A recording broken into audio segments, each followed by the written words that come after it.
اعوذ باللہ السمیع العلیم من الشیطان اللعین الرجیم بسم اللہ الرحمن الرحیم وبہ نستعین وہو خیر معین الحمد للہ رب العالمین والصلاة والسلام علی سید الانبیاء والمرسلین حبیب الہ العالمین ابی القاسم محمد وآلہ الطیبین الطاہرین اما بعد فقد قال اللہ سبحانہ وتعالی فی کتابہ المجید بسم اللہ الرحمن الرحیم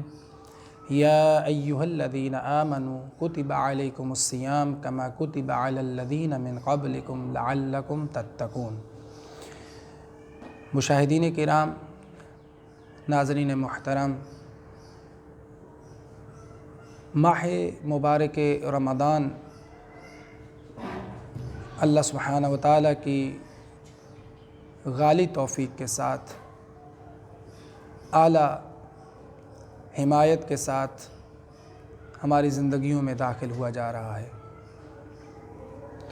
اس حوالے سے اگر ہم قرآن کریم کی طرف رجوع کرتے ہیں تو ماہ مبارک رمضان اور اس کے اندر رکھے جانے والے روزے،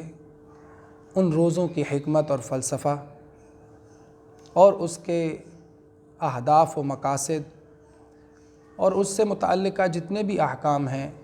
وہ قرآن کریم نے کافی تفصیل کے ساتھ ذکر کیے ہیں۔ سورہ مبارکہ البقرہ، جس کی آیت نمبر 183 سے لے کر آلموسٹ آگے اگر انسان دیکھتا جائے تو اس کے اندر ان چیزوں کو ذکر کیا گیا ہے، جس میں ارشاد رب العزت ہوتا ہے کہ یا ایھا الذین آمنوا کتب علیکم الصیام، اے ایمان والو، آپ کے اوپر روزوں کو فرض قرار دیا گیا ہے، اور آپ پہلے نہیں ہیں کہ جن کے اوپر روزوں کو واجب قرار دیا گیا ہے، بلکہ کما کتب علی الذین من قبلکم، بلکہ آپ سے پہلے بھی لوگوں کے اوپر ماہ مبارک رمضان کے روزوں کو فرض قرار دیا گیا تھا، اور اس کی غرض و غایت، مقصد، ہدف یہ تھا کہ لعلکم تتقون، تاکہ آپ متقی بن جائیں، تقوی الہی کو اختیار کریں۔ تو تقوی الہی در حقیقت ایک ایسی خصوصیت کا نام ہے، ایک ایسی اللہ سبحانہ وتعالی کی طرف سے حاصل کردہ نعمت ہے کہ جو صرف ایک دو دفعہ چیزوں کو بجا لانے سے حاصل نہیں ہوتا، بلکہ مسلسل عمل پہم ہے، جس کے نتیجے میں انسان کو یہ پروردگار خصوصیت، خاصیت اور یہ صلاحیت اس کے اندر پیدا ہو جاتی ہے کہ وہ اللہ سبحانہ وتعالی کی مرضی کو، خوشنودی کو، رضا کو اپنے تمام تر معاملات میں مقدم کرتے ہوئے اس کو حاصل کرنے کی کوشش کرتا ہے۔ اسی کا نام تقوی ہے، اور یہ محدود نہیں ہے کہ انسان صرف اپنے دینی معاملات میں ہی تقوی کو حاصل کر سکتا ہے، یا اپنی عبادات میں، اپنے مناسک میں، مسجد اور مدرسہ اور دوسرے جو ہمارے دینی معاملات ہیں وہاں تک محدود ہے۔ نہیں، تقوی انسان کی زندگی کے ہر پہلو پہ حاوی ہے، اور یہ چاہے تو انسان اپنے معاشرتی پہلو ہو، معاشی پہلو ہو، یا پھر زندگی کا کوئی بھی اسپیکٹ ہو، تو وہاں پر انسان کو تقوی کو حاصل کرنے میں مدد ملتی ہے۔ اس حوالے سے ہمارے سامنے اس آیہ مجیدہ کے اندر نہ صرف یہ کہ تقوی کی طرف متوجہ کیا گیا ہے، بلکہ اس سے آگے کی جو آیتیں ہیں جس میں کہا گیا کہ ایام معدودات، کہ یہ چند گنے چنے دن ہیں، 29 ہوں یا 30 ہوں،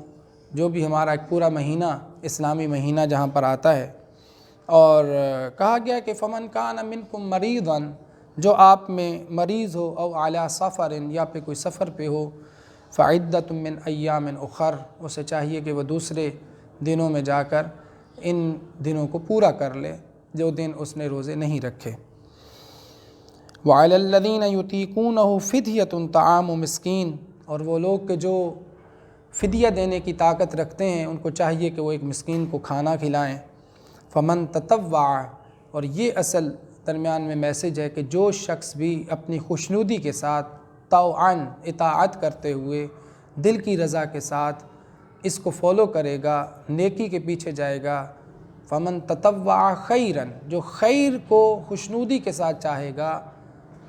اس کا نتیجہ فہو خیر اللہ، یہی تو در حقیقت اس کے لیے بیسٹ ہے،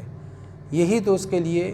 بہترین چیز ہے کہ وہ اطاعت کرتا ہے خوشنودی کے ساتھ، دل کی رضامندی کے ساتھ۔ وَأَن تَصُومُوا خَيْرٌ لَكُمْ، اور یاد رکھنا کہ آپ کے لیے جو روزہ رکھو گے تو یہ بہت بہتر ہے، یعنی روزہ رکھنا ہر حوالے سے انسان کے لیے بہتری کا شمار ہے، ان کنتم تعلمون، اگر آپ اس چیز کو جان سکتے۔ انشاءاللہ یہ سلسلہ ہم آنے والے سیشنز میں کنٹینیو کریں گے۔ ابھی جس تعارفی جو میں گفتگو آپ سے کرنا چاہ رہا تھا وہ یہ تھا کہ ماہ مبارک رمضان در حقیقت پروردگار کی ان فضل اور رحمت کی کنجیوں اور ان کیز میں سے ایک کی ہے کہ جس کے ذریعے سے انسان اللہ کی رحمت کے دروازوں کو، اللہ کی محبت کے دروازوں کو، اس کی عنایت کے دروازوں کو کھول سکتا ہے۔ اور یہی وجہ ہے کہ اسپیشلی آج کے اس ٹائم کے اندر کہ جب ایک پرفتن دور ہے، جہاں پر ہر لمحہ آزمائش اور ہر لمحہ انسان کے لیے چیلنجز موجود ہیں، تو وہاں پر ماہ مبارک رمضان اور اس کے اندر جو پائی جانے والی خصوصیات ہیں ان میں ہم کس طرح سے فائدہ اٹھا سکتے ہیں، ان کے اوپر انشاءاللہ ہم اپنا غور اور اپنی ان چیزوں کو سامنے لے کر جائیں گے۔ تو اصل جو چیز ہے جس کی طرف ہمیں متوجہ ہونا ہے وہ یہ ہے کہ روزہ در حقیقت اس کی اہمیت نہ صرف یہ کہ اسلامی احکام کے اندر موجود ہے، بلکہ ادیان عالم جو دوسرے موجود ہیں وہاں پر بھی اس کی حقیقت کو، اس کی فضیلت کو نہ صرف یہ کہ تسلیم کیا جا چکا ہے، بلکہ اس کے اوپر ادیان عالم متفق ہیں کہ انسان کی جو زندگی ہے یا اس کا جو معاملات ہیں اور اس کی زندگی کے جو پہلو ہیں اس کے اندر روزہ ایک بہت ہی اہمیت کا حامل ہے، چاہے اس کی صحت کے حوالے سے ہو، چاہے اس کی ذہنی نشو و نما کی ضرورت ہو، یا پھر اس کے علاوہ اس کے دینی جتنے اس سے وابستگیاں ہیں اس کے بہت زیادہ اسرار و رموز ہیں۔ ہمارے سامنے اس کی احادیث موجود ہیں، نہج البلاغہ میں بھی اس کے اوپر بہت زیادہ جو ہے وہ ہمیں احادیث ملتی ہیں، جس میں ایک جگہ پر فرمایا گیا کہ لِكُلِّ شَيْءٍ زَكَاةٌ وَزَكَاةُ الْبَدَنِ الصِّيَامُ، ہر چیز کی ایک زکوٰۃ ہے، تزکیہ ہے، ہر چیز کا ایک ایسی سلسلہ ہوتا ہے جس کے ذریعے سے آپ اس کا تزکیہ کر سکتے ہیں، اس کو پیوریفائی کر سکتے ہیں، اور بدن کا تزکیہ، زکوٰۃ، بدن کی زکوٰۃ وہ روزہ ہے۔ تو اس حوالے سے بھی ہم دیکھیں تو یہ رولز ایسے ہیں جو اللہ سبحانہ و تعالیٰ نے جسم انسانی کے اندر رکھے ہیں، اور اس میں کسی قسم کا کوئی فرق نہیں ہے، چاہے وہ ہندو اس کے اوپر عمل کرے، چاہے کوئی کافر، چاہے کوئی مسلمان اس کے اوپر عمل کرے، اس کے کچھ ایسے اثرات ہیں جو ہر شخص اس کو حاصل کر سکتا ہے، اور وہ یہ اثرات بدنی ہیں، یعنی بدن کا تزکیہ، یعنی صحت کی شکل میں، طاقت کی شکل میں، بیماریوں سے نجات کی شکل میں، دوسرے معاملات کی شکل میں۔ تو یہ